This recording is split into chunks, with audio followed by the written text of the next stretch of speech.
Hi! Welcome to my vlog.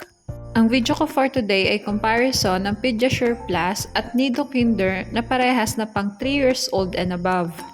Sila nga pala yung pang first at pang second sa top sales ng growing up milk sa Lazada, though yung Pediasure ay chocolate flavor.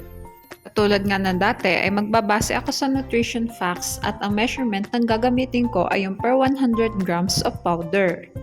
Okay, simulan ko na. Sa energy, linoleic acid, linolenic acid, carbohydrates, fructoligosaccharides, and taurine lamang ang Pediasure. Samantalang lamang naman ang Nido sa protein, fat, and DHA. Ngunit wala itong fructoligosaccharides and taurine.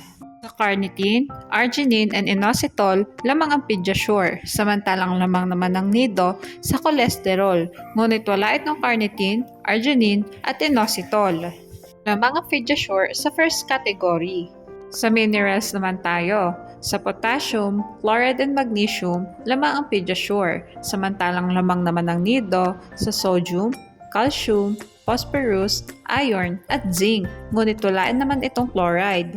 Sa manganese, copper, chromium, and molybdenum, lamang ang Pediasure. Samantalang lamang naman ang Nido sa iodine and selenium. Ngunit wala itong manganese, copper, chromium, and molybdenum. Mga Pediasure sa minerals. Mag-proceed naman tayo sa vitamins. Sa vitamin D, vitamin E, vitamin K, and vitamin B1, lamang ang Pediasure. Samantalang lamang naman ang Nido sa vitamin A, vitamin C, and folic acid. Sa pantothenic acid and choline, lamang ang Pediasure. Samantalang lamang naman ang Nido sa vitamin B12, niacin, and biotin. Ngunit wala itong choline. Lamang ang Pediasure sa vitamins.